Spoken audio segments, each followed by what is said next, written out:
Ahora sí que a nombre de Recomiéndame un libro, que hayas aceptado la invitación. Hemos visto y leído, antes de que lo leyéramos nosotros, pues muy buenas críticas sobre tu libro en internet. Así que dijimos, pues bueno, es un libro que debemos de tener definitivamente aquí en nuestro club. Y la verdad es que a lo largo de este mes que ha transcurrido, hemos disfrutado semana con semana cada una de las metas que fuimos destinando para la lectura, ¿no? La verdad es que, bueno, yo no te conocía hasta apenas hoy con este libro y digo, wow, qué bien escribes, ¿no? Así que quedé maravillado con tu obra, con tu narrativa, con tu forma de escribir, que digo, creo que todos pasamos por algo así. Bueno, ya irás viendo, irás escuchando, ¿no? Pues los comentarios que vas a ir recibiendo acá. No sé si de una vez empezamos, Víctor, y ahorita dicen que entran, vienen entrando, vienen llegando. Muy bien, pues buenas noches, amigos de Recomiéndame un buen libro. El día de hoy tenemos el gusto que nos acompañe la autora Gabriela Riveros con su libro Olvidarás el fuego, libro que hemos estado leyendo en las últimas semanas y que nos ha dejado una muy grata impresión. Es una investigación exhaustiva a detalle que nos ha dejado pues muchas inquietudes y muchas preguntas. Albert nos va a hacer favor de leer una pequeña semblanza y pues iniciamos. Gaby, muchísimas gracias, bienvenida a Recomiéndame un buen libro. No, muchísimas gracias a ustedes, Víctor Manuel, Albert, gracias por estas palabras. Albert, Bueno, adelante. amigos de Recomiendan un buen libro, Gabriela Riveros es licenciada en Letras Españolas por el Tecnológico de Monterrey y tiene una maestría en Humanidades por la Universidad de Monterrey. Estudió cursos de literatura comparada y psicología en la Universidad de Harvard, la Sorbona y en la Universidad Iberoamericana.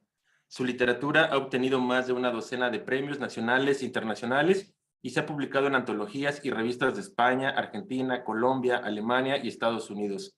Su libro de cuentos, Ciudad Mía, obtuvo el Premio Internacional de Universidad Externado de Colombia y el cuento Ven por Chile y Sal, el Premio Literario de la Deutsche Welle de Alemania. Incursionó en la literatura infantil en El encargo de Fernanda, Mi hermano Paco, Don Florencio de Polvorín y El secreto de los asteriscos. Autora del libro de poesía En la orilla de las cosas, Vaso Roto Ediciones, y de la novela Destierros en Lumen. Ha sido profesora de escritura creativa del Tecnológico de Monterrey y bien, aquí está con nosotros ahora para comentar, para hablar de su más reciente novela, Olvidarás el fuego. Así que, Gaby Riveros, bienvenida seas nuevamente y si gustas, como dice Víctor, pues comenzar a platicarnos un poquito de lo que va tu libro para todos los que nos escuchan y se queda la charla grabada y se animen a seguirlo leyendo más. Ay, pues muchas gracias. Gracias por haber hecho esta dinámica. Me parece como muy sabroso esto de ir leyendo un 25, un 50, un 75 y llegar al 100% y reunirse con los autores. Pude ver en la página que tienen han hecho unas lecturas así muy sabrosas con autores a todo dar. Qué rico que se juntan, que se conjuran, digamos, en estos clubes de lectura que han sido una maravilla desde hace años y particularmente en la pandemia, ¿no? Cómo se exponenciaron y cómo se tendieron estos lazos entre tantos lectores. Por un lado, nos hacen la vida más sabrosa a todos quienes somos lectores. Yo también tengo un club de lectura. Por otro lado, de alguna manera, pues son lo que ha mantenido a salvo la industria editorial, que sigan publicándose libros en nuestro país. Bueno, pues platicándoles un poco de Olvidarás el fuego. Aquí está por si alguien se acerca y no conoce la portada. Bueno, pues es una novela que aborda el éxodo de los sefardíes de la península ibérica. No sé las personas que nos acompañan hoy de dónde son, para yo más o menos ubicarme un poco. Albert, ¿ustedes en dónde están? Estamos estamos en varios lados. Hay de Ciudad de México, hay de Cuernavaca. Bueno, la mayoría, ahorita de los que estamos ahorita, la mayoría de Ciudad de México y un pueblo y Cuernavaca. Muy bien. Tepoztlán, Morelos. Ah, perfecto. Muy bien. Bueno, pues la verdad es que yo en los 90, cuando era estudiante de letras, obtuve una beca del Centro de Escritores, tal como lo cuento ahí en la novela, y escribí un libro de cuentos que se titula Ciudad Mía. Y para escribir el último cuento, que se titula Ciudad de Nadie, en donde la voz narrativa es una voz femenina, eh, yo tenía que de alguna manera como indagar qué había en la memoria de este cuerpo femenino que era este territorio en donde hoy se asienta la ciudad de Monterrey y toda la región. Y cuando empecé a indagar qué había en la memoria de esta tierra, me di cuenta que detrás de la historia que te enseñan en la escuela, o que al menos nos enseñaron a los niños de los 70s, la historia oficial en donde Monterrey fue fundada por Diego de Montemayor en 1596, pues me encontré que como muchas ciudades, hubo varios intentos de fundación, hubo otras fundaciones o asentamientos, y detrás de esta historia oficial, pues me sorprendió mucho a mis 20 años encontrar la historia de la familia Carvajal, la historia de la Inquisición persiguiendo a Luis de Carvajal y de la Cueva, a toda su comunidad, pero quien más me sorprendió en definitiva fue Luis de Carvajal el Mozo, su sobrino, el que era su heredero de este reino, y que a este muchacho lo hubieran quemado en la hoguera a sus 29 años junto con su madre y sus hermanas. Este muchacho que pues no solo había vivido todas estas aventuras y había recorrido los territorios, sino que además quería ser escritor. Un muchacho que fue escritor, que fue poeta místico, y pues no sé, digo, yo tenía 20, 21 y yo también quería ser escritora, entonces me conmovió mucho Joseph Lumbroso, de tal manera que aparece en este cuento, pero nada más en unos 3 párrafos, como aparecen muchos otros personajes. Por aquel entonces supe también que Sabina Berman había escrito una obra de teatro sobre los Carvajal y este juicio, que había una película de Ripstein que se puede ver creo que en YouTube, con un guión de José Emilio Pacheco. La cosa es que, bueno, pasa la vida y yo voy escribiendo algunas otras cosas y, bueno, yo le di vuelta a la página según yo, ¿verdad? Y no fue sino hasta el año 2017, cuando yo había terminado o estaba terminando el primer borrador de Destierros, mi novela anterior, que me encuentro esta nota que yo comparto en la novela, esta nota del periódico en donde se anuncia que aparecieron las memorias de Luis de Carvajal el Mozo en una casa de subastas en Nueva York. Y cuando leo esta notita que comparto ahí en la novela, en esta línea de metanarrativa, ¿verdad? Esta escritura que es como mi voz, ¿verdad? Escrita como en letra de máquina, que voy contando un poco esta aventura de hacer la novela, una novela que habla también sobre cómo se hace una novela. Y bueno, me leo esta nota y me pareció así como, híjole, cómo este objeto tan pequeñísimo ha sobrevivido los años y todas estas peripecias y aventuras. Es casi un milagro que de pronto haya aparecido, incluso a punto de volverse a esfumar, porque pues fue robado y ahora aparece ilícitamente, al parecer lo iban a subastar y otra vez se hubiera desvanecido, ¿no? Entonces, además, pues cuando vi esto, sentía, ¿no? A mi alrededor estamos viviendo las migraciones, estaba Donald Trump en el poder y se hablaba si se hacía el muro, la intolerancia, las violencias, bueno, lo mismo que estaba yo, que podía intuir que podía tener esa historia. Y entonces inmediatamente dije, no, pues voy a escribir la primer novela, porque hoy hay una ópera, hay también artes visuales, o sea, hay grabados, hay pinturas, hay muchas cosas que se han hecho alrededor de esta figura. No se diga libros de historia, de investigadores. Su figura ha llamado la atención a los especialistas durante décadas, pero no había una novela, entonces dije, no, pues voy a hacer esta novela. La verdad, mi intención inicial era hacer una novela de unas 180 páginas, según yo, porque yo quería hablar nomás de Joseph, quería hablar de estos guiños con el presente, eso sí, un poco está así como metanarrativa. Pero yo pensaba, ay, no, el tío no, yo no voy a hablar del tío, no voy a hablar de todo el tema de Diego de Montemayor, que si fue feminicida o no lo fue. O sea, todas esas cosas que estaban alrededor. Según yo, no iba a hablar. Y bueno, sobre el proceso, por supuesto que estos personajes fueron reclamando su espacio y fueron pidiendo entrar. Pero bueno, si quieres seguimos con alguna pregunta, si no yo me puedo seguir platicando. Y claro, muchas gracias, Gaby. Amanda, por favor, adelante. Hola Gaby, me encanta conocerte. Bellísimo libro. Así te amé, te amé, te amé. Me encantó el libro. La investigación es sensacional, sensacional. Tengo muchos amigos judíos y medio sé alguna de las, no sé, de las tradiciones que ellos tienen y demás. Entonces me pareció muy interesante, muy interesante. Te felicito, la investigación es sensacional. Que hayas visto un documento en Estados Unidos y que hayas dicho, de aquí voy, bueno. Y yo te quería preguntar, ¿tú tienes por algún lado ahí nexos con los judíos? ¿Tienes sangre judía? Porque yo creo que todos tenemos para acabar pronto, ¿no? Todos nos cambiaron, digo, se cambiaron el apellido y se disfrazaron y demás. Pero tú en particular tienes algún nexo por ahí. Mira, aquí en la región hay muchas cosas que había como un poco esta nebulosa que tienen un antecedente judío. Aquí en Monterrey, por ejemplo, la tortilla, no nomás en Monterrey, toda la región noreste, sureste de Estados Unidos también. Por ejemplo, la tortilla de harina, es el pan ácimo judío transformado, el cabrito, el machacado, o sea, la machaca.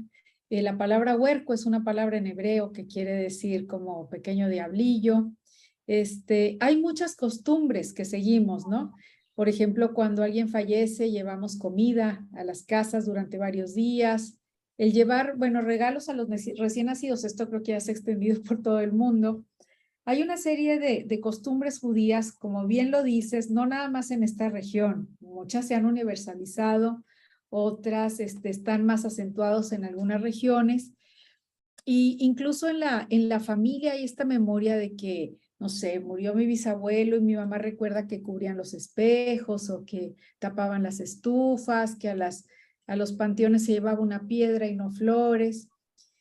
Sin embargo, el siglo XX en Monterrey, pues es un siglo de una explosión demográfica y de muchas migraciones de muchas partes de la República y de muchas partes del mundo, ¿no?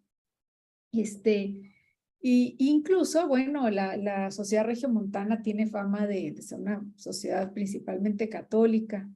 Entonces es curioso porque había como esto, como en el inconsciente, como algo que se dice, pero pues como que no queda confirmado científicamente, ¿no? A mí me fascinó así el personaje, tal como les cuento. En 2018 empiezo a hacer la investigación en enero y empiezo a escribirla en 2019.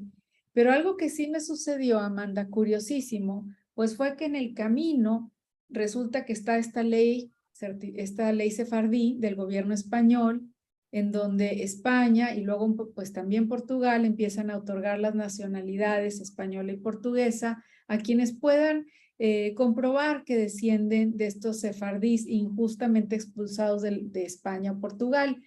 Yo primero lo vi, me pareció así como que loco, o sea, hace 5 siglos, ¿quién va a poder comprobar eso, no? Y como tú dices, Amanda, el 25% de la población que llegó a Nueva España en el siglo XVI eran judioconversos. Entonces, pues claro que esto se quedó, la primer gran comunidad judía es Ciudad de México y luego está también Veracruz, Hidalgo, Oaxaca, de Puebla, o sea, no, no es un tema del noreste, incluso los Carvajal pues murieron allá y su descendencia de las hermanas queda allá en Guerrero, en Hidalgo, Zacatecas. Entonces, las rutas, los caminos, no solo las rutas terrestres, las rutas marítimas, hay tanto de esta herencia cultural, gastronómica, de cómo se hacen negocios, cómo se ahorra. Entonces, la verdad no tenemos como muchas herencias, ¿no? Y muchas mezclas, y a veces pues lo hacemos porque así lo hacían los papás o así hacían los abuelos y no sabemos de dónde vienen las costumbres. Entonces, Amanda, respondiendo a tu pregunta, bueno, pues sí, la verdad es que aquí en Monterrey, como fue un lugar muy pequeño, que prácticamente no entró, o sea, se quedó tan lejos allá en el norte, digamos, no entró en este movimiento de lo que era el centro de México o Mesoamérica, de manera que durante 3 siglos estos judeoconversos o criptojudíos que probablemente Jalisco, en tantas partes llegaron y se asentaron, acá solamente se casaron entre ellos 3 siglos. Entonces, hoy en día, quien tenga unos abuelitos, o sea, alguien de mi edad, que tenga un matrimonio de abuelos, que ambos sean de la región, pero no importa, o sea, es también todos los alrededores y municipios, sin duda alguna llega a los sefardíes, pero así, con los ojos cerrados y con muchas líneas, porque todos se casaron entre primos por siglos. A mediados de este siglo, les digo, del siglo XX, lo que sucede es que llega mucha gente a estudiar, a trabajar, a las empresas, y entonces sí, ya por ejemplo, las generaciones de mis padres, ya es uno de Monterrey con uno de fuera, uno no sé qué, y luego, bueno, hay inmigración árabe, libanesa, ahorita hay muchos coreanos, italiana, hay de inmigración de todos lados. Pero quien tenga unos abuelitos, que luego siempre son garzas y son estos apellidos típicos de acá, sin duda alguna es sefardí. Entonces, claro, en mi caso, igual que en el caso de otros 17,000 regios montanos, sí salió. Los que les interesó hacer el proceso, porque hay mucha gente que dice, no, pues sí me da, pero lo hacen mis sobrinos o lo hace tal, ¿no? O sea, definitivamente, pues sí hay este lazo de sangre y luego también de cultural. O sea, ¿qué costumbres tenemos? ¿Cómo aconsejamos a los hijos? ¿Cómo vivimos en familia? ¿Cómo trabajamos? ¿Cómo se trata a los empleados? ¿Cómo se hace un negocio? ¿Cómo la solidaridad? O sea, sí hay mucho de esto. Y claro, nadie sabía de dónde venía y a nadie, pues ya nadie lo cuestionaba, ¿no? Es muy interesante ahora que de pronto, no sé, yo cuando leía en los archivos de la Inquisición a Carvajal para consolar a su hermanita diciéndole que en el paraíso iba a haber tortillas grandes de flor de harina. Y yo decía, bueno, pero ¿qué prueba de ADN quieren? Ahí están hablando de las tortillas de harina, ¿no? Entonces, pues sí, es una cultura que se va pasando y que se va pasado tanto tiempo y hubo tal voluntad de silenciar esto y de olvidarlo y mantenerlo secreto que pues casi lo lograron los inquisidores con su maldición tan fuerte, ¿no? Horrible, horrible. Gracias, muy amable. No, nada que Gracias. agradecer. Marien, adelante. Gaby, pues también con mucha ilusión de conocerte. Me pareció un libro súper interesante y además creo que muy complicado, que lo hiciste además muy sencillo, porque todos los cambios de tipos de letras para que uno vaya entendiendo qué dice uno, qué dice el otro. Entonces, todo eso es muy interesante. A mí me queda la duda, en estas partes donde se utiliza la letra cursiva, en la que empiezas a narrar, dicen que fulano, no sé qué, mató a Juana Porcayo y así. ¿Esos son rumores o es parte de la historia y lo metiste así como un recurso literario? ¿Cómo fue esto? Sí, bueno, mira, pues como bien lo dices, María, muchas gracias por tu comentario y tus observaciones. Pues la editorial, la verdad, así como está, así lo escribí yo, usé 9 tipografías. Entonces, a la hora que lo ve mi editora, tipaza, porque me dijo, lo vamos a dejar así. Pues tal cual les pasé el listado de las tipografías que yo usé y el tamaño que había usado, y así tal cual lo puso la editorial. Esto me permitía, pues a mí también compartir con el lector cuando hablan los inquisidores, cuando es una carta de unos personajes, cuando son la voz de Luis de Carvajal el Mozo, tal cual, las transcripciones se hacían en esa manuscrita. Entonces, bueno, yo fui también como haciendo como un tejido, como un texto de estos que se hacen de tapetes, ¿no? Entonces iba yo pudiendo hilar estas voces reales que saqué de los archivos o de las memorias o tal. Y luego, bueno, cuando uno quiere contar una historia y más como esta, que son tantas historias al mismo tiempo, pues hay como muchos recursos. Uno hubiera sido, no sé, una novela histórica tradicional al estilo siglo XIX, en donde hay un narrador omnisciente que todo lo sabe y lo cuenta de principio a fin.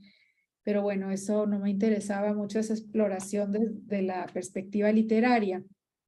Entonces, yo tenía más bien esta idea de una novela abierta, que así es Destierros también, estas novelas para armar, estas novelas en donde hay muchas voces narrativas, porque eso me permite tener también muchos puntos de vista y jugar, o sea, hacer estos contrastes en distintos planos como de la realidad. Ahora, abierta también, porque yo soy la idea de que la literatura ahorita, me gusta mucho esta idea de que el escritor comparta la mesa de trabajo con los lectores, ¿no? O sea, es como si yo te enseño la blusa por detrás con sus costuras, pero esas costuras también son parte de la obra final.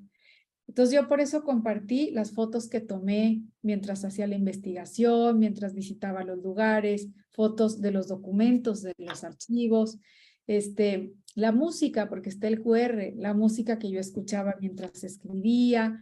Entonces, como todo esto, incluso mi proceso un poco era más largo, pero la corté, de ir contando mi aventura de hacerlo. Ahora, tu pregunta en particular, las cursivas. Las cursivas que son la misma letra de la novela, o sea que solamente se va a cursivas, hay dos tipos. Una, el dicen que. Ese dicen que es una voz colectiva que está contando los chismes, o sea, lo que dicen que...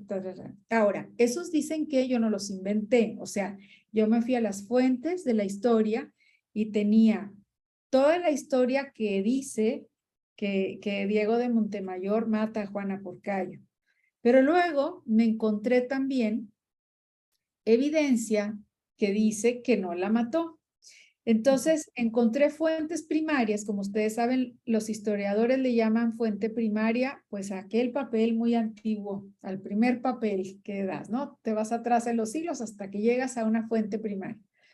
Bueno, pues hay un testimonio de un fraile en Saltillo que dijo que sí la mató 12 años después del asesinato, lo cual también te quedas pensando, ¿cómo por qué se tardó 12 años en ir a poner la denuncia? ¿Y por qué 12 años al señor lo recibían tan bien y tenía todos esos cargos con honores y distinguidísimo? Y luego, por otro lado, una persona que sabe bastante, que ha trabajado mucho en estas genealogías, me dice, no, yo tengo una evidencia de que no la mató, porque yo tengo un testimonio de que Juana Porcayo estaba en la fundación de Monterrey, que ocurrió en el 96, yo como hace 14 años que yo ya la maté, ¿verdad? Y entonces me enseña estas cartas en donde 4 veces se repite que Juana Porcayo estuvo con su esposo Diego de Montemayor en la fundación. Entonces, de pronto me encuentro que yo digo, bueno, los historiadores no habrán notado que el fundador de Parras, que era un hombre también con un enorme proyecto de colonización muy rico, y que casualmente también dijeron que mató a su mujer y que la mujer le puso el cuerno, y luego hay otro y se vuelve a repetir, y en todos los casos firma Juan Morlete y Alonso de Peralta. Y yo, pues esto parece más bien como que se dedicaron a difamar y luego ponían las firmas y lo que querían era derrotar este proyecto. Entonces, hoy tuve un club de lectura en la mañana, en físico, en presencial. Me dice una señora, bueno, pero entonces la mató o no. Le digo, no sé, yo no sé, porque la novela no pretende dar respuestas, a diferencia de la historia que a veces se escribe para hacer una y para que te lo memorices y tal. No, el arte lo que quiere es cuestionarnos, que nos planteemos más preguntas que respuestas, que sepamos que es que si tú vas y dices, estas son las hermanas de mi madre, les voy a preguntar sobre mi abuela, y se pones a interrogarlos, aunque todos vivieron en la misma casa, todos te van a contar algunas variaciones sobre algunos hechos. Entonces, pues la historia es de quien la escribe, independientemente qué tan apegada está a la lectura de la realidad, ¿no? Por eso habla mucho también en la metanarrativa de, pues, que todos son narrativas, ¿no? Entonces, bueno, esa voz colectiva, te digo, esos chismes finalmente reflejan lo que dicen los historiadores, pero unos dicen unas cosas, otros dicen otra, y lo que fui encontrando en muchas fuentes históricas, ¿verdad? Pero para hacerlo más rico dije, bueno, pues ¿cómo cuento esta historia? Pues bueno, esta historia es como de chisme, pues le puse una voz colectiva. Y la otra voz cursiva, hay una voz que es como del inconsciente colectivo, esta que dice las palabras, siempre las palabras. O cuando Baltasar le dice a su hermano, le confiesa el secreto que son judíos, y también hay judíos con todo lo que esto, hay una también que es como más poético. Esa cursiva es también como pues como un inconsciente colectivo. No te escucho, María. Tienes apagada. Muchas gracias, Gaby. Muy, muy interesante, de verdad. Qué buen libro nos obsequiaste. No, muchas gracias, María. Gracias a ti. Juan, adelante. Hola, ¿qué tal, Gabriela? Pues muchísimo gusto. Les decía hace rato a mis compañeros que creo que este es el mejor libro que llevo de ese año y créeme que he leído bastante.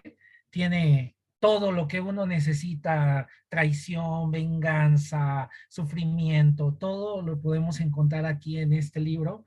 La verdad es que me encantó los últimos capítulos en donde se hablan de los inquisidores y demás. Lo leí en voz alta porque creo que necesitaba esa parte imponente.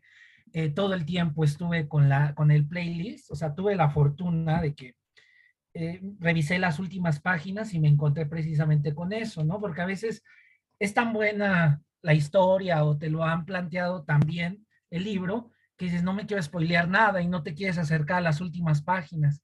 Ojalá pudiera estar en otras ediciones al inicio porque creo que muchos no se dieron cuenta y se los comentaba ahí en el Silvia, ahí me pidieron hasta el link del QR porque precisamente no queremos spoilernos la historia, sabemos hacia dónde va, sabemos desde un inicio que los van a matar, que sabemos, pero la manera en la que nos va asilando la historia es maravillosa. Vamos a la mitad del libro y parece como que ya va a acabar, como que ya le están dando fin, y encuentras la manera para otra vez encantarnos, nos haces parece un acto de magia, una cosa así, que hace que continúes con la lectura hasta el final. Entonces estoy maravillado con tu libro, de verdad, lo he estado recomendando bastante. Voy a la librería y demás y les digo, acabo de leer este libro, léanlo por favor y demás, porque no sabemos, ¿no? Quizás el mozo olvidará el fuego, pero nosotros no lo vamos a poder olvidar a él nunca.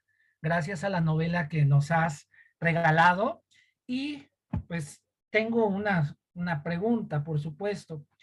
Hay un árbol genealógico aquí, que es una maravilla porque a veces por ejemplo, ya hay ediciones de 100 años de soledad que traen el árbol genealógico, pero a veces nos empezamos a confundir más porque vienen los nombres, se repiten en las familias, ¿no? Yo me llamo Juan José, mi papá se llama Juan José, mi abuela era Juana, entonces tenemos esa tendencia de la repetición de los nombres.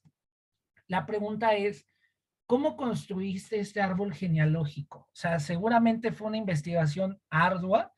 ¿Tenías tu árbol genealógico a la hora que estabas escribiendo? Hay algunos autores que dicen que lo ponen en la pared. ¿Cómo fue ese proceso? ¿Cómo le hiciste para no confundirte con los nombres, con encontrar los nombres precisos, los apellidos? ¿Cómo fue eso? De verdad que se me hace maravilloso. Muchas gracias.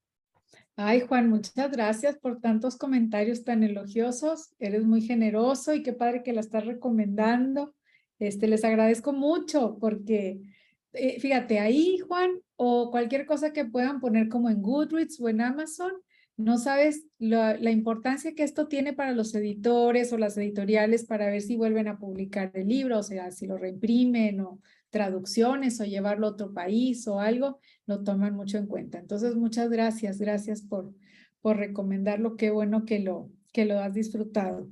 Pues mira, tu pregunta de los árboles genealógicos, a mí lo que me sucedía, la verdad yo misma estuve fascinada haciendo el proceso de investigación para poder hacer el libro. Era como, así como que quisiera dedicarme solamente a eso. Claro que no, daba clases y tenía mi club de lectura y soy mamá y bueno, pues la vida, ¿verdad? Pero era como todos los días descubría cosas nuevas y entonces era de alguna manera como ir armando un enorme rompecabezas. Hay bastante bibliografía histórica del tema, pero no todas dicen lo mismo. Entonces sí era como decir, a ver, este dice esto, entonces vas poniendo una fecha y luego este vuelve a hablar de esto, pero lo cambia un poquito, o este sí. Entonces te vas aprendiendo incluso a detectar quién consultó a quién, porque de pronto hay un error y lo repiten más, dices, pues este es el teléfono descompuesto. O de repente hay cosas que no, a ver, si estaba aquí no podía estar acá. Entonces vas haciendo como cronologías, muchas hice guiones, hice cronologías de todos los personajes, los ponía colores, los ordenaba. Y luego también es estos árboles. Hay varios árboles, o sea, hay uno que publicó Samuel Temkin, hay otro que publicó Anna Lanyon, una australiana, hay otro de Martin Cohen, hay varios. Y no todos son idénticos. Entonces yo finalmente también hice el mío y bueno, tampoco lo puse completo. Lo que quería era que el lector no batallara en esa línea, porque claro que tengo muchos personajes más hacia los lados.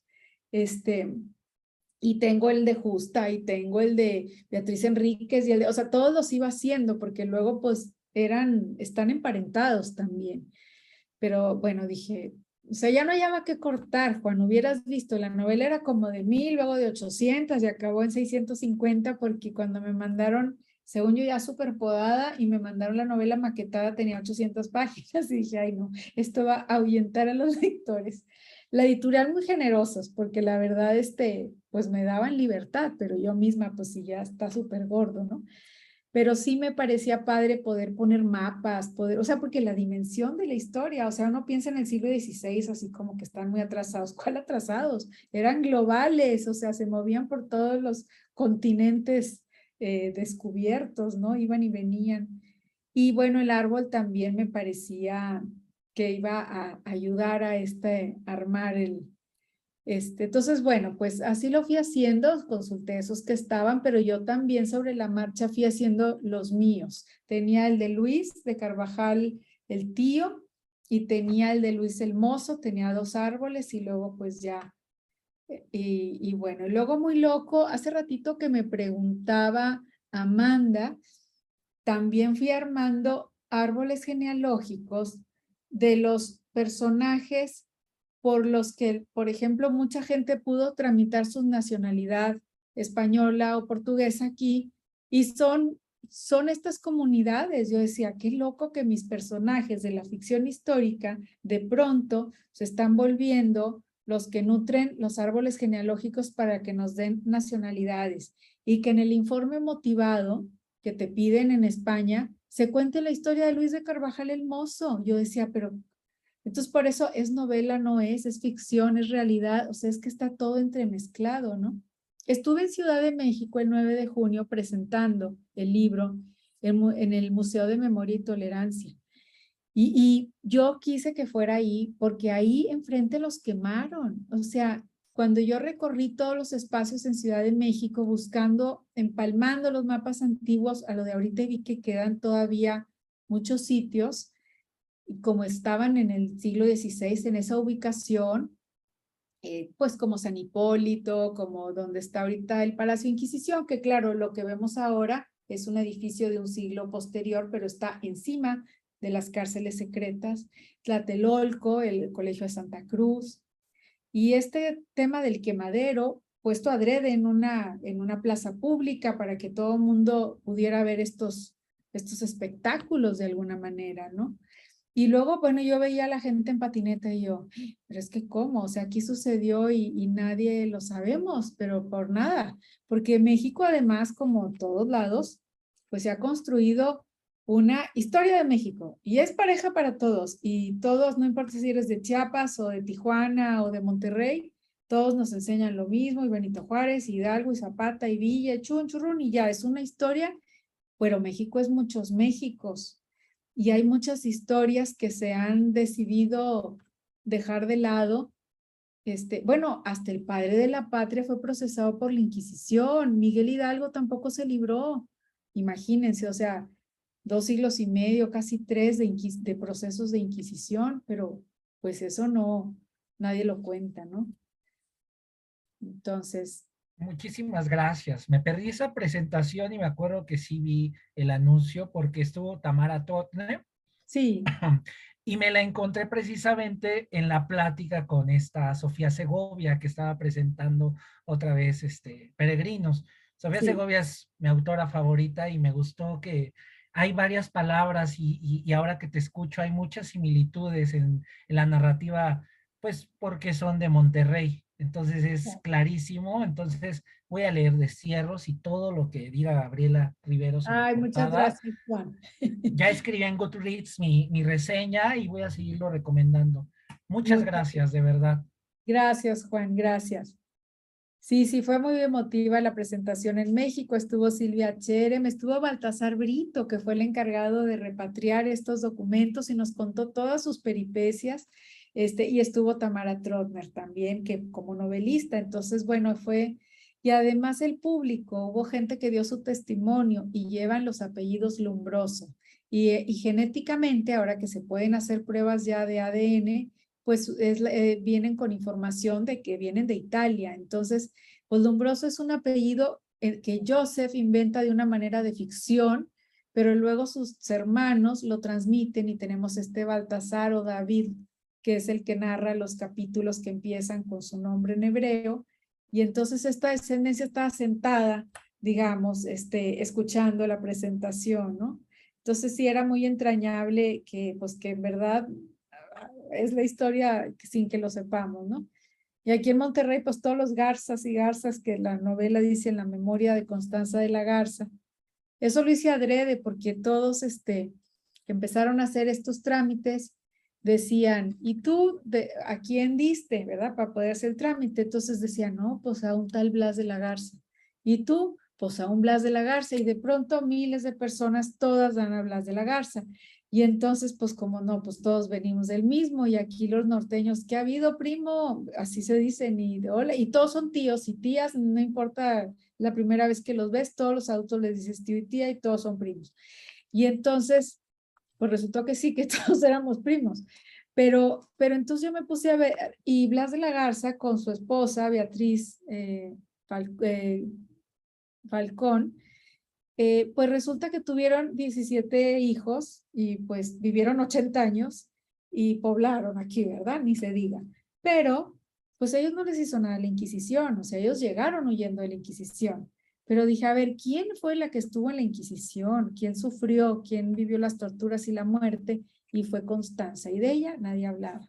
Entonces, por eso dije, yo voy a dedicar esta novela a su memoria, porque pues toda esta descendencia pues igual ella queda relegada, silenciada, ¿no? Su historia no está siendo conocida, ni su nombre, ¿no?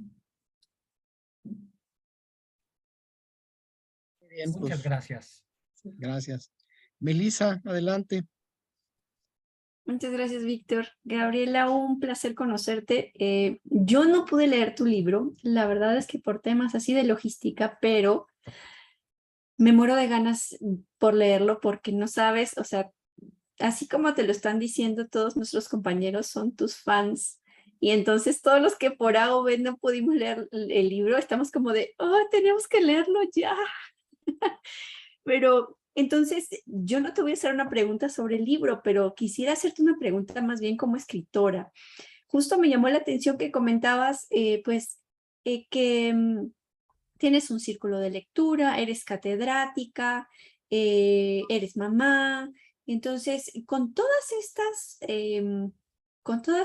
estas funciones, con todas estas deberes que tienes, con todas estas actividades que llenan tu día a día, ¿qué momento o cómo es que tú te estableces horarios o cómo es que funcionas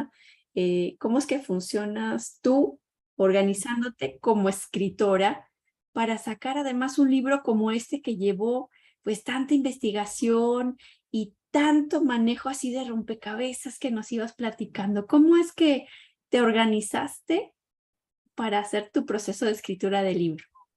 Gracias. Pues mira, ¿qué te diré? Bueno, y además hice estos recorridos de a pie, que ya no les he platicado, pero también fueron una delicia. Bueno, además que fui a Ciudad de México, y fui al Archivo de la Nación, y fui a las bóvedas de Antropología e Historia, en donde están resguardados estos libritos. También en algún momento tuve oportunidad de caminar todos los pueblitos de España y Portugal, donde estuvieron estos personajes, visitar las juderías, pues ver en qué calle vivían cuando estaban en Medina del Campo, qué camino seguían a la escuela, quiénes vivían alrededor, visitar Astorga, visitar, bueno, muchos lugares. Entonces, bueno, eso también fue fascinante. Entonces, mira, los que nos dedicamos, yo creo que no nada más a la escritura, sino hay trabajos que tienen que ver con trabajar mucho tiempo en cosas que nadie ve. Pienso también en los científicos y también en los creadores. Vamos a suponer un compositor de una canción, ¿no? Ya cuando sale una canción y nos gusta mucho, la traes pegajosa y como que pues, existe la canción, qué padre, y no imaginas que no existiera. Pero mientras no existe, a nadie le importa y nadie pregunta por ella y nadie la necesita, o sea, porque no necesitamos cosas que no existen.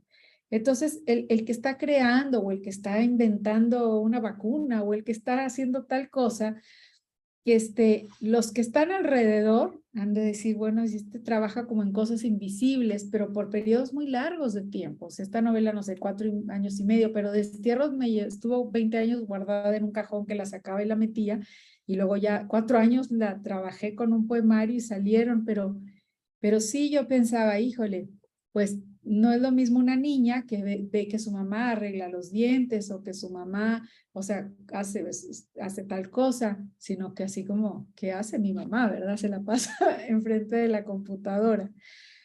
Bueno, y además doy clases y además otras cosas, pero en el caso del proceso creativo, pues sí requiere, o sea, como cierta disciplina, continuidad.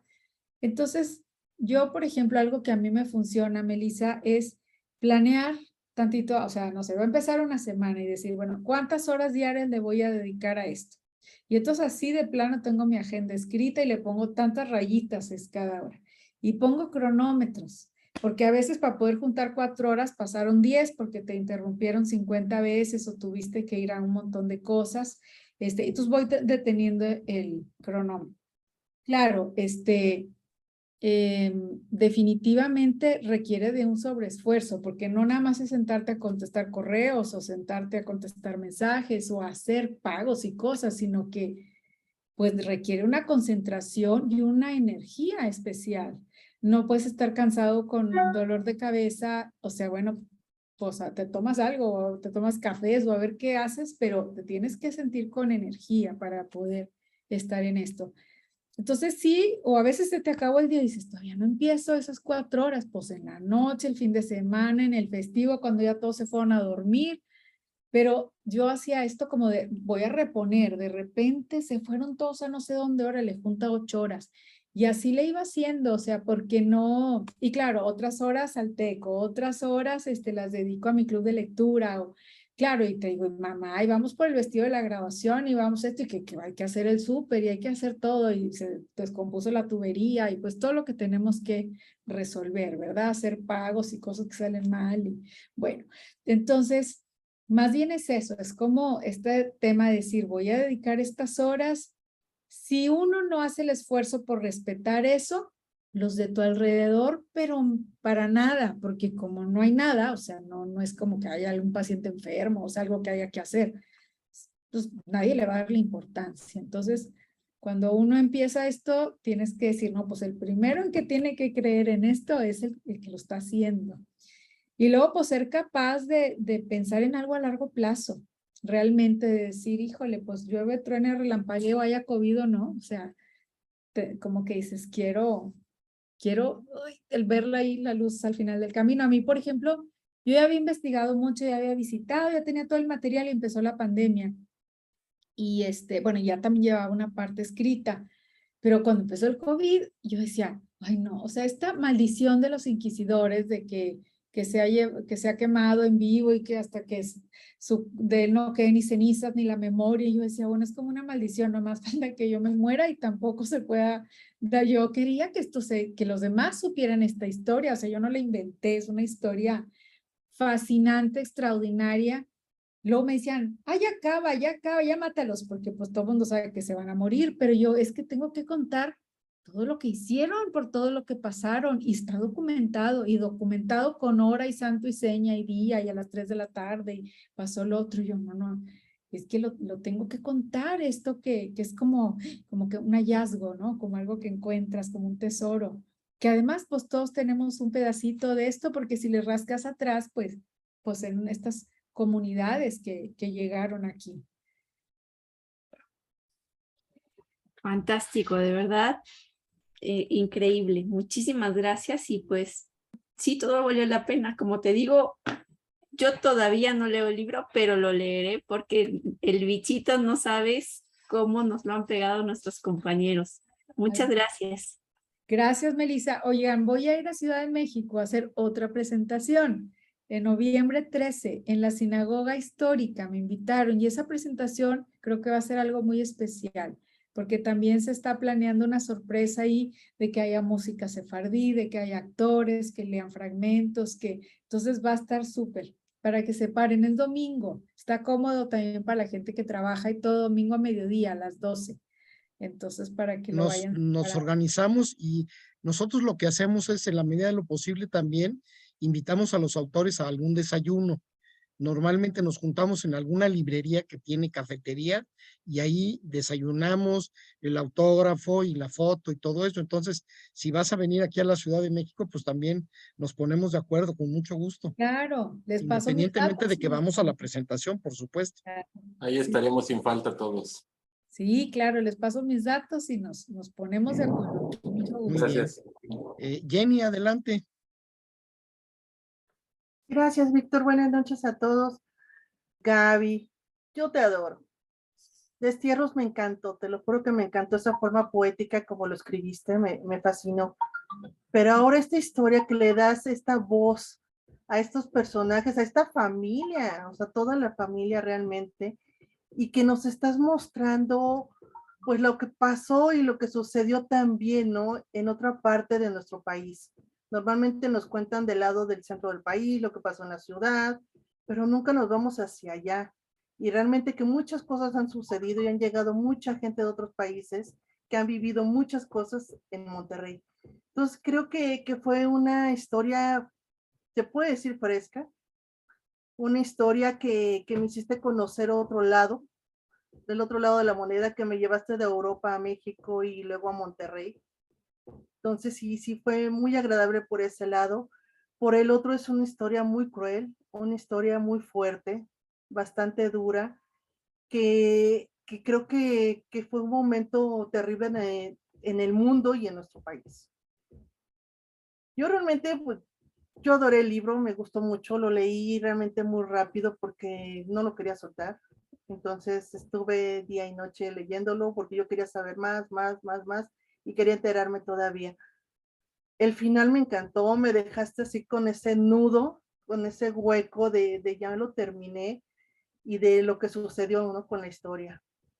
Y sí tengo que agradecerte que me hayas permitido conocer a esta familia y conocer esta parte de mi México.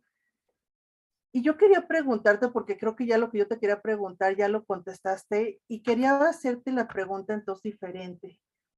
En este momento que ya terminaste tu libro, que ya, la verdad, que siga siendo todo un éxito porque ya lo es, ¿con qué te quedas? ¿Qué es lo que más te gustó o te atrapó de la historia de él? ¿De Carvajal o Lumbroso? ¿Qué fue lo que más te queda de él en sí? ¿Con qué se queda Gaby? Ay, qué difícil pregunta. Pues mira, realmente cuando uno empieza a vivir, bueno, a mí el que me atrapó pues fue Joseph Lumbroso, y luego todos esos 4 años y medio, haz de cuenta que me fui a vivir al siglo XVI con su familia. Entonces, claro que yo presentaba destierros y hablaba de Julia y toda esta otra novela, pero yo estaba en ese proceso y todo ese tiempo, haz de cuenta que de alguna manera yo tenía empalmado el siglo XVI al siglo XXI. Por eso de que hasta doy los zooms y veía los apellidos y veía las caras y yo, sobrevivieron. O sea, no ellos, pero sí los que venían con ellos, ¿no? Y entonces, no sé, de alguna manera sí se va haciendo un vínculo. Me han entrevistado algunos periodistas así como, pues usted quería mucho a su personaje. Y yo, pues es que tienes que, no son estos personajes acartonados de la historia, sino que yo los percibí siempre como hombres, mujeres, como gente que tomaría las decisiones como las tomaríamos nosotros. O sea, por ejemplo, eso de que el río Santa Catarina pues se puso así, porque así se llamaba su mamá. ¿Para qué se complican aquí que si una virgen y que si un santo y que si no sé qué? Pues era el nombre de su mamá. A los 10 años o a los tantos años los separaron de su mamá, pues él siempre tuvo esta añoranza. De León, pues es el apellido materno que no le pusieron porque los había procesado la Inquisición. Entonces, y en el caso de Joseph, pues Joseph es todo, no sé qué habrá causado en ustedes. Creo que es un personaje muy complejo, porque hay gente a la que le cae gordo porque dice, ¿por qué? ¿Por qué los está llevando todos al matadero? Por otro lado, te puede conmover de que, o sea, como alguien va a morir, a dar la vida de esa manera, esa muerte tan cruel, por ser fiel a sus principios, a sus valores. Pero bueno, es que el tipo tenía derecho si no le hacía daño a nadie, pues a vivir su libertad de pensamiento, de credo religioso. Digo, así lo vemos hoy en el siglo XXI, ¿no? Aunque Salman Rushdie, ¿qué tal, verdad? O sea, son cosas que parece que estamos en el siglo de la época de la Inquisición y estamos en el XXI, pero y las migraciones y la intolerancia, bueno, todo es lo mismo, o sea, no hemos evolucionado ni un pelo. Entonces, no sé, me conmovía mucho este personaje, estas personalidades que son capaces de llegar a dar la vida por ser fieles a su creencia, a sí mismos, pero no tiene que ser una creencia religiosa nada más. Me conmovía mucho también o sea, toda su humanidad, digamos, por ejemplo, su sensibilidad con la que escribe, me parece bellísimo sus escritos y además están sin corregir, sin editar. Hay algunas tachaduras o algo que se alcanza a ver, pero parece que era un niño así como medio genio. No sé, a la hora que los ves con lupa, esta familia, ves que es una familia como la tuya, como la de Melissa, como la de Albert, como la mía, como todos, como están haciendo hasta lo imposible por ayudarse unos a otros, por salvar la vida, por ayudarse en la enfermedad, por disfrutar y enamorarse, por, bueno, seres humanos. Y bueno, quizá también me ha podido mucho este tema de esta condena, por eso también el título, ¿no? El título es una orden, por eso puse un verbo en imperativo. Y, o sea, es una orden, o sea, te olvidarás. Y además no es correrás o tomarás, o no, es olvidarás, o sea, es el verbo que implica la desmemoria, o sea, borrar esto. Y luego olvidarás el fuego que por un lado pues es la luz, la vida, el amor, la sabiduría, la fuerza, la fe, o sea, tantas cosas, o sea, que la llama, lo que está vivo.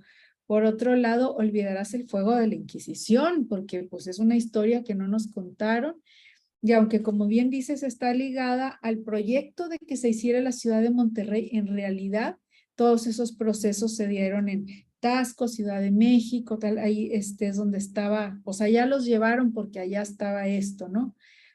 Y luego, bueno, olvidarás el fuego también es como esta condena de olvidar la historia del umbroso, ¿no? Que era el umbroso que tiene que ver también con esta luz.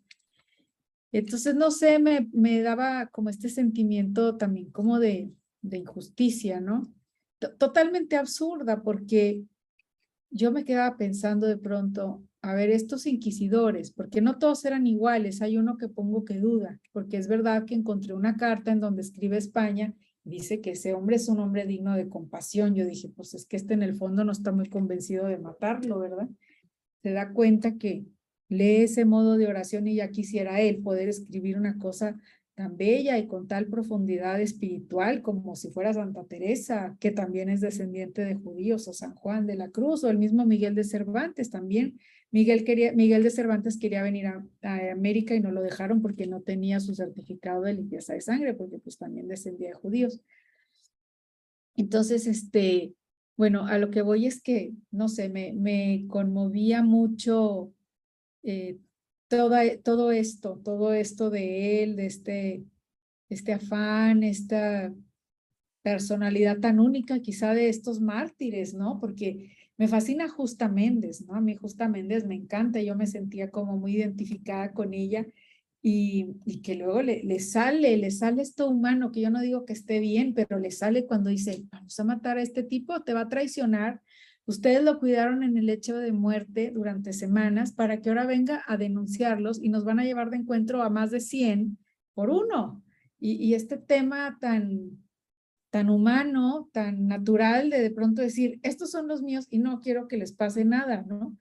Y todas esas contradicciones me parecían, y hay evidencia de todo, o sea, entonces yo decía, tengo que mostrar todo ese lado humano de estos personajes que no caen en estereotipos. Incluso los sacerdotes, está un fray Pedro de Oroz que es un tipazo y se hace loco y le permite, y así fue, le hacía pedir libros que estaban prohibidos, pero eran importantes para el judaísmo.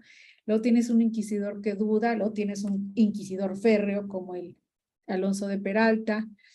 Y así, ¿no? Voy poniendo dentro de este fanatismo de Luis, pues en la familia Antonio Díaz de Cáceres, él en cambio decía, salven su pellejo, si hay visitas, si hay tal, pues disimúlenle, ¿para qué se ponen coman manteca de puerco? Pues, o sea, es más importante salvar la vida. Entonces también están como diferentes posturas, unas quizá más cercanas a lo que somos hoy en día, pero bueno, el hoy en día queda entre comillas, pues ahí está, sigue habiendo intolerancia, ¿no?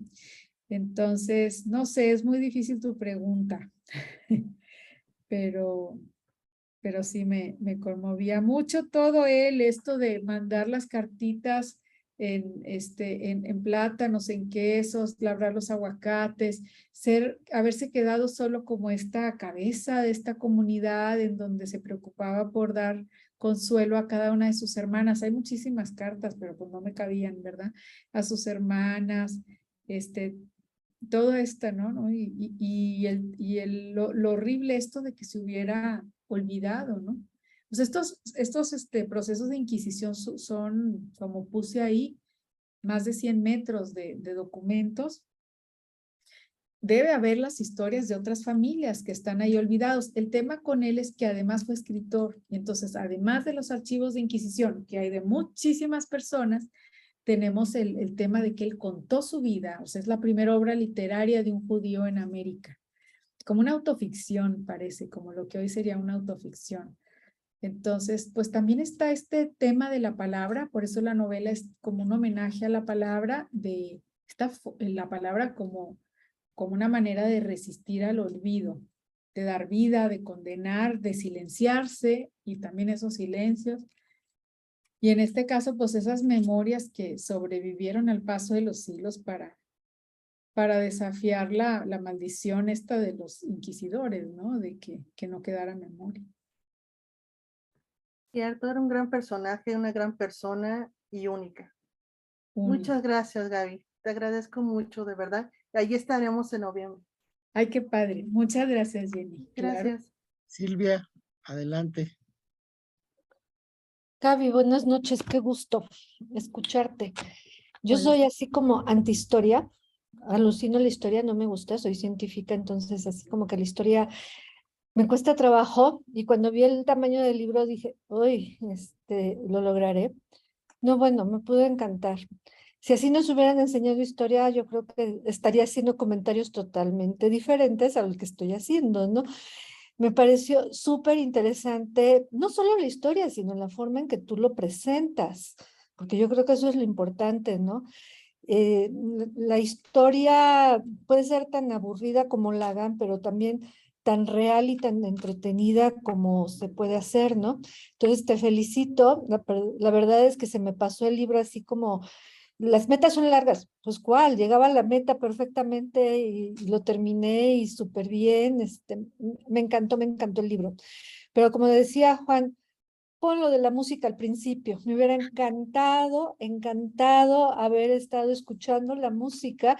Y cuando la vi, claro, la empecé a oír y todo, pero dije, ay, debería haber estado eso desde un principio. Entonces sí es una muy buena recomendación al respecto. A mí me llama mucho la atención porque yo he convivido con muchos judíos en la escuela en la que estudié, había muchos judíos, pero muchos judíos, más bien hijos, nietos de la gente que venía de la Segunda Guerra Mundial, de toda la persecución de Europa, o incluso rusos, etcétera, etcétera.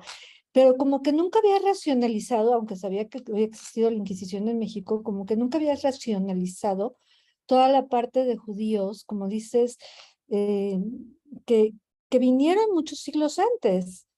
O sea, que ya había muchos herederos de judíos con costumbres y todo, y que se han difuminado y a lo mejor muchos de ellos sí mantienen todas esas tradiciones, todas esas fe sobre todo. Y algo que a mí me encanta de los judíos es la comunidad que crean y el apoyo que se dan entre ellos. Eso es impresionante. Y lo estamos viendo desde aquel entonces, ¿no? Como entre ellos, así como se pudieron haber acusado, también se apoyaban, se ayudaban. Tiene una forma de ser como, mm, no sé si decir religión, pero como comunidades que, que deberíamos de aprender mucho de ellos, ¿no? Entonces, sí me llama mucho la atención y no conocía, o sea, sí sabía de las nacionalidades españoles, de todos los que vinieron exiliados. Eh, Hubo una etapa hace ya algunos años en que todos los que éramos hijos, nietos, etcétera, de la gente exiliada, pudimos obtener la nacionalidad española. Pero yo no conocía eso que comentabas de que también todos aquellos judíos pudieron adquirirla. Me pareció súper interesante. Y me encantó eso de las memorias, eso de que escribieran libritos chiquitos y que los escondieran y todo ese tipo de cosas. Es, wow, qué increíble personaje. eh, Como dice, ser escritor fue el primer judío quizá que empezó a divulgar mucho de esta historia en muchos sentidos. Entonces, no te puedo decir qué me gustó más del libro porque yo creo que me gustó todo. Ay, qué linda. Muchas No gracias. tengo ninguna, bueno, sí tengo una pregunta y ahorita te la hago, pero más que nada te quiero felicitar porque aprendí muchísimo, me encantó la forma en que lo pones, se nota, como acabas de decir hace un momento, que te posicionaste en el siglo XVI, desde luego que fuiste un personaje importante, o sea, no era Gaby en el siglo XVI, te llamabas, quién sabe, Josefina, ¿no? Así de Josephine, no sé, te sientes totalmente involucrada en la forma en que te expresas, no tengo más que felicitarte por ello. Y mi pregunta es más bien, ¿qué estás haciendo ahora? ¿Cuál va a ser después de leer esto, desde luego que quiero seguirte leyendo, ¿en qué estás trabajando, si se puede saber, para pues saber qué sigue? Ay, qué linda, Silvia, muchas gracias. Bueno, mira, primero de lo que decías de la comunidad judía, es que realmente a mí me preguntaban aquí lo mismo en Monterrey en la presentación.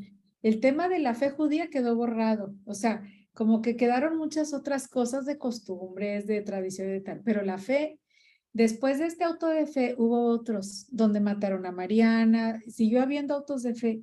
Y el último es uno que le llaman el Gran Auto de Fe, que fue en 1649 y ahí murió más gente. Y principalmente todos portugueses. Y ahí murió Anica de Carvajal, que tenía 60. Es la niña que está cuando es este auto de fe, pues ya es una abuelita. Tenía cáncer y como quiera no se salvó. La procesaron y la quemaron. Claro que a partir de ahí, pues nadie va a decir que es judío, ¿verdad? Por supuesto que no quedó ni un judío 3 siglos, ¿verdad? En Destierros, en la novela anterior, de hecho, expongo que fue Porfirio Díaz el que en algún momento dice, y o sea, está, no sé, la entrevista existe tal, dice, pues están estas gentes, dice que tienen esta cultura de mucho trabajo y de ahorro, Yo creo que eso le caería bien a México. Hay que permitirles entrar. Y entonces a fines del siglo XIX abre la frontera a la migración judía. Entonces después de 3 siglos que se supone que no quedó ni un judío, aunque claro, pues hay mucho de o sea, la sangre siguió, las costumbres siguieron, aunque no la fe, por un tema de no morir, o sea, de salvar la vida, ¿no? Entonces empieza esa nueva migración. Y esa nueva migración, bueno, pues es la inmigración que ha conservado sus apellidos, su religión, sus costumbres, sus historias familiares. Y bueno, a lo largo del siglo XX, muchas migraciones judías de diferentes procedencias, ¿verdad? Los que dices tú de Rusia, Polonia, Alemania, los Ashkenazim, incluso sefardíes que llegan ya de Turquía, por ejemplo, del mundo árabe. Y hoy en día, Silvia, déjame te cuento que cuando se abre esta posibilidad de obtener los pasaportes, de obtener la nacionalidad española, hay personas de 75 países tramitándolo. O sea, eso te da una idea de esta diáspora, por eso le llamo así, porque es que fueron, bueno, claro que el número 1 del mundo es México. O sea, México es, y la ciudad número 1 es Monterrey, si así nos vamos. O sea, sí hay zonas más fuertes que otras, claro, pero también en Sudamérica, en Perú, bueno, y no sé, Canadá, Estados Unidos, Italia, Francia, Inglaterra, Canadá, Estados Unidos, o sea, hay por todo el mundo, ¿verdad? 75 países, imagínate. Bueno, y luego, y bueno, y hay una comunidad sefardí que te decía yo, que es muy, muy loco, porque no sé si conocen o si han leído a una autora que se llama Sophie Goldberg, que escribió Lunas de Estambul y Jardín del Mar. Bueno, hay algunos clubs que han leído sus novelas. Ella es sefardí y yo, achis, pues yo igual que tú, y decía, ¿cómo que sefardí? Ahí está su libro, en Ciudad de México. Entonces ya ella tiene un libro y tiene un libro sobre los sefardíes y tiene también estas 2 novelas. Y claro, los mismos que fueron expulsados de la raya España-Portugal, en esta manera de ir a diferentes lugares, la mitad, digamos, que de los que no se convirtieron se fueron al Imperio Otomano, y en el siglo XX llegan a México, bueno, por la situación política de su momento, ¿no? A su abuela, que tiene la otra novela de Lunas de Estambul, la ponen muy jovencita en un barco y le dijeron, te vas a casar por poder antes de desembarcar en Veracruz, creo, y entonces así llega la muchachita, ¿no? Entonces, pues sí, bueno, y me decías, bueno, mira, si no has leído nada más mío, pues de Destierros, que es una novela que ahorita está cumpliendo 3 años de haber salido. Salió, pero haz de cuenta que la empecé a promover y en eso empezó la pandemia. Y bueno, seguí así por clubs de lectura, pero no había tantos como ahora.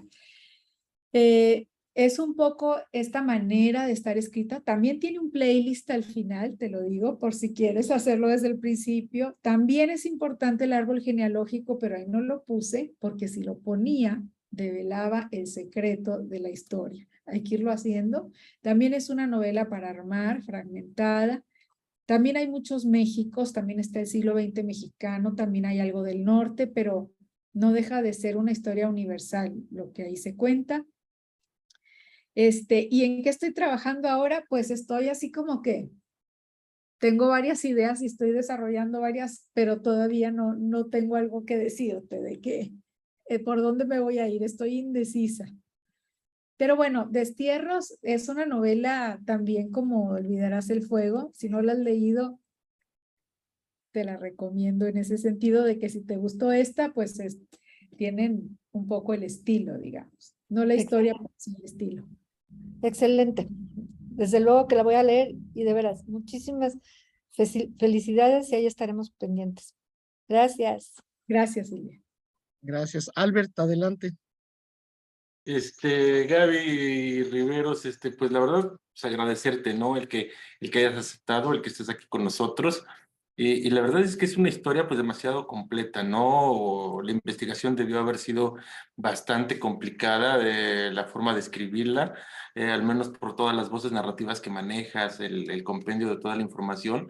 Y con base a esto, ¿qué fue para ti lo más complicado? O sea, para armar a estas voces narrativas, para como juntar la historia, decir, esto sí lo dejo, esto no, esto creo que vale la pena, y al igual de entregarlo a la editorial y decir, chin, esto a mí no me gusta, ¿por qué no pones esto? ¿Cómo fue ese proceso de armar, de maquetar ya tu libro y pues al final de cuentas de presentarlo ya como producto final para que lo pudiésemos tener nosotros? Sí, mira, Albert, pues la verdad es un libro que bueno, yo gocé escribirlo, pero sí tuve así como había varias cosas con las que yo tenía que tener cuidado. Por ejemplo, una era que después de hacer tanta investigación histórica, que yo no fuera a escribir como si fuera un historiador, porque eso resultaba súper aburrido. Entonces, de repente te arrancas escribiendo porque de alguna manera no quiero decir te contaminas, porque no es algo malo, pero sí te contagias, digamos, de este discurso histórico. Entonces de pronto redactas y dices, ay, no, esto parece una clase de historia o un ensayo en donde estoy exponiendo una idea. Entonces eso, pues no, a la basura, ¿verdad? Entonces yo tenía que tener cuidado de eso. También que no fuera resultado es tan larga, que no fuera monótona. Por eso también funciona bien el cambio de voces y de miradas y de tonos. Y luego, bueno, ahorita que hablas lo de qué quitar, pues también, o sea, yo quería contar tanto, estaba tan fascinada, no sé, si me metía a la historia de la escuela de Santa Cruz de Tlatelolco, bueno, es que el rector anterior fue Fray Bernardino de Sahagún, entonces nomás ahí había para hacer otra novela y el Códice Florentino y los informantes de Sahagún, y luego eso que puse ahí de que la caja de agua, que en realidad son estos murales que son únicos en el mundo porque están decorados como se decoró el Códice Florentino, o sea, es una fusión, son mestizos entre como los indígenas hacían los códices, pero también con técnica europea. Y entonces de pronto me doy cuenta, por ejemplo, que Joseph Lumbroso habla de esa caja de agua en sus memorias, pero en cambio Lina acaba de descubrir la caja de agua y yo, pues sí, ya lo había contado Joseph, pero nadie se le ocurrió, ¿no? Y que entonces cada cosa que iba encontrando, cada personaje, y luego también, por ejemplo, así como en el dicen que había más de mi metanarrativa, porque era muy loco de pronto ir y escuchar a la gente que estaba, por ejemplo, haciendo los trámites de la nacionalidad. Entonces, esos chismes también los ponía los árboles genealógicos, porque si tú le rascas, pues yo misma voy a dar a Diego de Montemayor, a Juana Porcayo, a Alberto del Canto, a Constanza de la Garza, o sea, todos los que están ahí, pues yo como del que quieras, o sea, para tramitar hay que dar a ellos, me explico. Entonces, o sea, el que busca encuentra. Y entonces había más de eso y bueno, también era que se queda. Había como esta parte de la metanarrativa era más dispersa, ¿no? Entonces, por ejemplo, ahí es muy difícil poner en una balanza qué se va, qué se queda.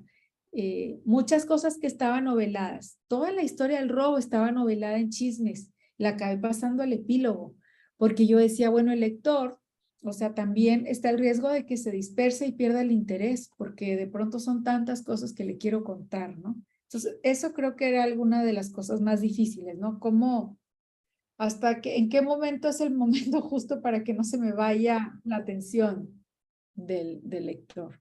Entonces, pues eso, a veces como mantener el equilibrio. Pero no, con la editorial muy a todo dar, la editorial me respetó mucho mi trabajo, el trabajo de edición fue rápido,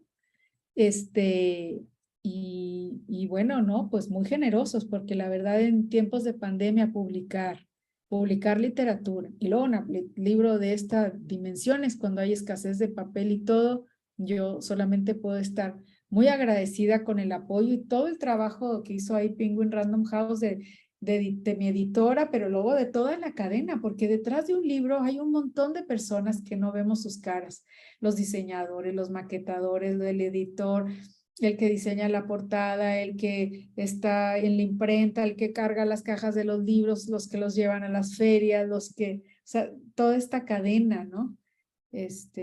Para que finalmente, bueno, llegue al lector y ahí empieza la segunda parte, pues, porque el lector es importantísimo, todo lo que cada quien sigue construyendo en su interior, en sus emociones, en su imaginación, pues apenas ahí se completa el libro.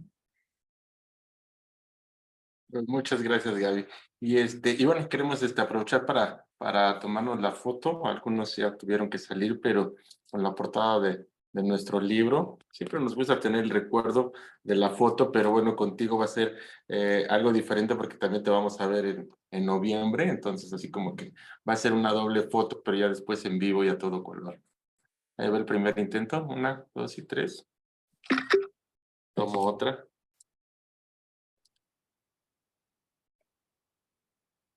1, 2 y 3. Listo. Muchísimas gracias, Víctor. No, Gaby, muchas muchísimas gracias. gracias. Pues creo que han preguntado todo. Yo creo que es un gran esfuerzo el que hiciste, el unir esas dos historias en la fundación del Nuevo Reino de León y la historia de Joseph Lombroso. La verdad, yo quedé admirado. Por ahí hace muchos años decía mi padre, que murió hace poquito más de un año, que pues todos tenemos por ahí, la familia de mi padre en tercera o cuarta generación vienen de Asturias, y entonces él decía, nosotros debemos de tener sangre judía. Entonces con esto me recordé muchísimo todo lo que nos decía. Pues no queda más que agradecerte. Tienes aquí nuevos lectores, nuevos fans que te continuaremos leyendo, y bueno, pues no perdemos oportunidad en que nos veamos y que sigamos teniendo este tipo de encuentros. Muchísimas gracias. No, muchísimas gracias a ustedes, gracias por leerme y gracias por dar este tiempo de estar aquí. Y espero, claro, que nos podamos abrazar personalmente y firmar los libros y tomarnos fotos y todo. Muchas gracias. Gracias a Buenas ustedes. noches a todos y gracias por su Hasta luego. participación.